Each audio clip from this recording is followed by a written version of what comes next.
Dear viewers, if you are watching this channel without subscribing, please subscribe. If you like this video, give a like, click the bell button for the notification for our new videos, share this video to others so that you are also one among the souls winner. If you are new to this channel, I welcome and bless you in the matchless name of Jesus Christ. God bless you all.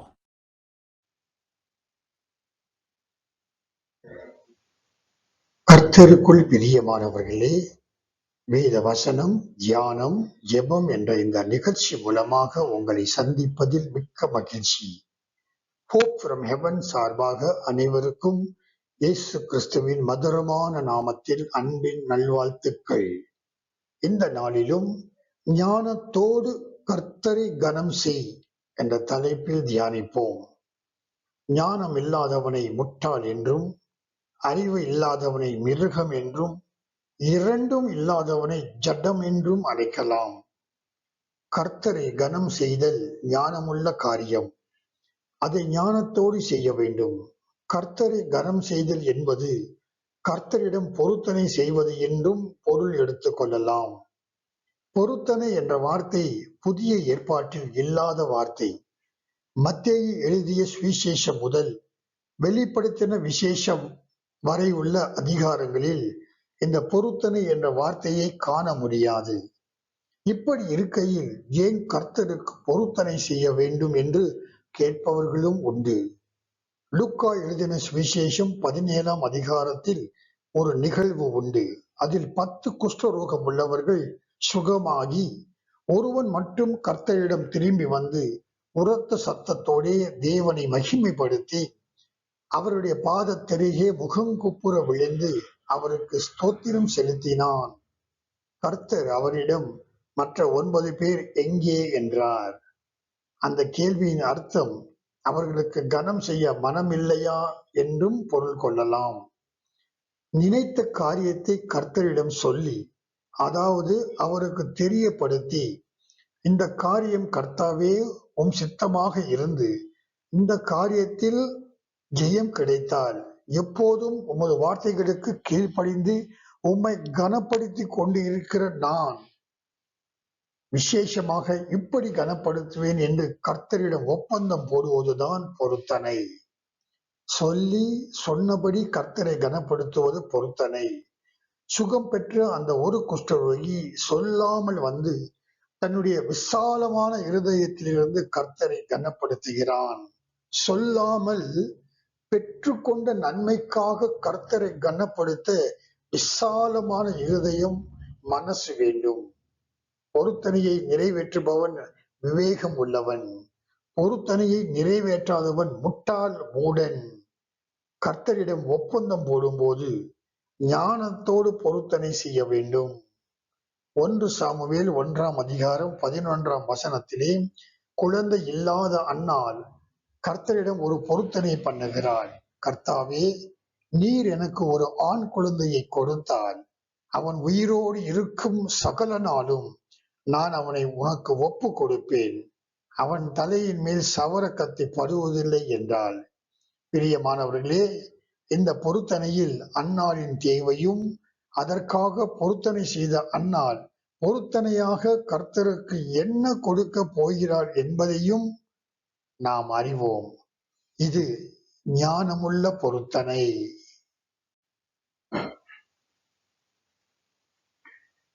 தினமும் 30 நிமிடம் வேதம் வாசிப்பேன், 30 நிமிடம் ஜெபம் செய்வேன் என்று கர்த்தரோடு பொருத்தனை பண்ணியவர்கள் பொருத்தனையை காற்றில் பறக்க விட்டுவிட்டு கேலண்டரில் ஒரு வசனத்தை வாசித்து விட்டு வேதம் வாசித்து விட்டேன் என்று திருப்தி அடையும் விசுவாசிகளும் உண்டு. தினமும் இந்த நேரத்தில் வேதம் வாசிப்பேன், ஜெபிப்பேன் என்று பொருத்தனை செய்துவிட்டு அந்த நேரங்களில் கர்த்தருக்கு விரோதமான காரியங்களை செய்பவர்களும் உண்டு. இப்படி இருப்பவர்கள் கர்த்தரின் பார்வையில் மூடன், முட்டாள் என்று பிரசங்கியின் புத்தகம் 5ஆம் அதிகாரம் 4ஆம் வசனம் சொல்லுகிறது. மேலும் நீதிமொழிகள் 20ஆம் அதிகாரம் 25ஆம் வசனத்திலே பொருத்தனை செய்த பின்பு யோசிக்கிறதும் மனுஷனுக்கு கண்ணியாய் இருக்கும் என்று சொல்லப்படுகிறது. அன்னாள் செய்த பொருத்தனை ஞானமுள்ள பொருத்தனை என்று சொன்னேன். இன்னொரு வகை பொருத்தனையும் உண்டு. அதை தெரிந்து கொள்ள நியாயாதிபதிகளின் புத்தகம் 11ஆம் அதிகாரம் 31ஆம் வசனத்திற்கு வேதத்தை திருப்புவோம். யெப்தா ஒரு விபச்சாரியின் மகன், பலசாலி, கர்த்தர் மேல் விசுவாசம் கொண்டவன். அவன் அம்மோன் புத்திரரோடு யுத்தம் செய்ய சேனாதிபதியாக நியமிக்கப்படுகிறான். அப்போது யெப்தா ஒரு பொருத்தனையை பண்ணுகிறான். அது என்னவென்றால், நான் அம்மோன் புத்திரர் இடத்திலிருந்து சமாதானத்தோடே திரும்பி வரும்போது என் வீட்டு வாசற்படியிலிருந்து எனக்கு எதிர்கொண்டு வருவது எதுவோ அது கர்த்தருக்கு உரியதாகும். அதை சர்வாங்க தகன பலியாக செலுத்துவேன் என்றான். இந்த பொருத்தனை ஞானமுள்ள பொருத்தனை அல்ல. கர்த்தர் அவனுக்கு ஜெயத்தை கொடுத்து சமாதானத்தோடே அவன் தன்னுடைய வீட்டுக்கு திரும்புகிற போது அவனுக்கு எதிர்கொண்டு வரப்போவது என்ன என்று அவனுக்கு தெரியாது. அது என்னவாக இருந்தாலும் பொருத்தனை செய்தபடி கொடுத்து பொருத்தனையை நிறைவேற்ற தைரியம் உள்ளவர்கள் மட்டும் இத்தகைய பொருத்தனை செய்ய வேண்டும். வேதத்தில் யாருமே இது மாதிரி பொருத்தனையை செய்யவில்லை. யெப்தா என்ன நினைத்து பொருத்தனையை இப்படி செய்தான் என்று நமக்கு தெரியவில்லை. ஒருவேளை அவன் வீட்டில் ஆடு மாடுகளின் எண்ணிக்கை அதிகமாக இருந்து அவைகள் எப்போதும் வெளியே சுற்றி கொண்டு இருக்குமோ என்னவோ, அதனால்தான் அவன் அப்படி பொருத்தனை செய்தானோ. எது எப்படியோ யுத்தம் முடிந்தது. யுத்தத்தில் கர்த்தர் அம்மோன் புத்திரரை யெப்தாவின் கைகளில் ஒப்புக் கொடுக்கிறார். யெப்தா தன் வீட்டிற்கு சமாதானத்தோடு திரும்புகிறான். அப்போது அங்கே நடப்பதை 34ஆம் வசனம் மற்றும் 35ஆம் வசனங்களில் வாசிக்கலாம். யெப்தா மிஸ்பாவில் இருக்கிற தன் வீட்டுக்கு வருகிற போது, இதோ அவன் குமாரத்தி தம்புரு வாசித்து நடனம் செய்து அவனுக்கு எதிர்கொண்டு வந்தாள். அவள் அவனுக்கு ஒரே பிள்ளையானவள். அவளை அல்லாமல் அவனுக்கு குமாரனும் இல்லை, குமாரத்தியும் இல்லை. அவன் அவளை கண்டவுடனே தன் வஸ்திரங்களை கிழித்துக் கொண்டு, ஐயோ என் மகளே, என்னை மிகவும் மனமடியவும் கலங்கவும் பண்ணுகிறாய். நான் கர்த்தரை நோக்கி என் வாயை திறந்து சொல்லிவிட்டேன், அதை நான் மாற்றக்கூடாது என்றான். யெப்தா பொருத்தனை செய்து கொண்டபடி கர்த்தருக்கு சர்வாங்க தகன பலியாக தன் குமாரத்தியை செலுத்தினான். அவன் குமாரத்தியும், என் தகப்பனே, நீர் கர்த்தரை நோக்கி உம்முடைய வாயை திறந்து பேசினீர் அல்லவோ, அம்மோன் புத்திரராகிய உம்முடைய சத்துருக்களுக்கு நீதியை சரிக்கட்டும் ஜெயத்தை கர்த்தர் உமக்கு கட்டளையிட்டபடியினால் உம்முடைய வாயிலிருந்து புறப்பட்டபடியே எனக்கு செய்யும் என்றாள். பிரியமானவர்களே, மீண்டும் பதிவு செய்கிறேன், கர்த்தரை கனம் செய்தல் ஞானமுள்ள காரியம்தான். ஆனால் பொருத்தனையை ஞானத்தோடு செய்ய வேண்டும். பிரியமானவர்களே, அப்ரகாமை சோதிப்பதற்காக ஈசாக்கை பலியிடுமாறு கர்த்தர் அப்ரகாமை கேட்டார்.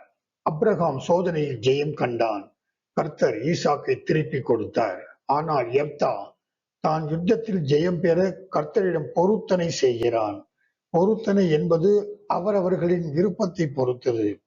இந்த இடத்தில் பொருத்தனை செய்த யெப்தாவே தனக்கு எதிர்கொண்டு வருவதை தகன பலியாக கொடுக்கிறேன் என்று சொன்னதால் கர்த்தர் அதை ஏற்றுக்கொண்டார். பிரியமானவர்களே, சொல்லாமல் கர்த்தரை கனப்படுத்துவது மேல். கர்த்தரிடம் சொல்லி ஒப்பந்தம், அதாவது பொருத்தனை செய்பவர்கள் ஞானமாக பொருத்தனை செய்தல் நலம். கர்த்தருடைய பார்வையில் மூடன் முட்டாள் ஆகாமல் இருப்பது நல்லது. கர்த்தர் தாமே இந்த தியானத்தில் பங்கு கொண்ட உங்கள் ஒவ்வொருவரையும் உங்கள் குடும்பத்தையும் அபரிமிதமாக ஆசீர்வதிப்பாராக. ஆமென். ஜெபிக்கலாம். பரலோக தகப்பனே, உமக்கு எங்களது காலை வணக்கம். தேவனே, இன்னொரு புதிய ஆசீர்வாதமான நாளுக்காக உமக்கு நன்றி செலுத்துகிறோம். கர்த்தாவே, நாங்கள் நினைத்த காரியத்தில் நீர் எங்களுக்கு கனப்படுத்தியதால் நாங்களும் உம்மை கனப்படுத்த மனதார விரும்புகிறோம். எங்கள் விருப்பத்தின்படி நாங்கள் உம்மை கனப்படுத்தும் போது அதை நீர் ஏற்றுக்கொள்கிற அன்பிற்காய் உமக்கு நன்றி செலுத்துகிறோம். கர்த்தாவே, நீர் எங்களை என்றும் தாங்கி நடத்தும் கிருபைக்காக உமக்கே சகல துணிகன மகிமை செலுத்தி இயேசு கிறிஸ்துவின் இனிய இன்ப நாமத்தில் ஜெபிக்கிறேன் பரமபிதாவே. ஆமேன். தேவன் தாமே உங்கள் ஒவ்வொருவரையும் அபரிமிதமாக ஆசீர்வதிப்பாராக. ஆமென்.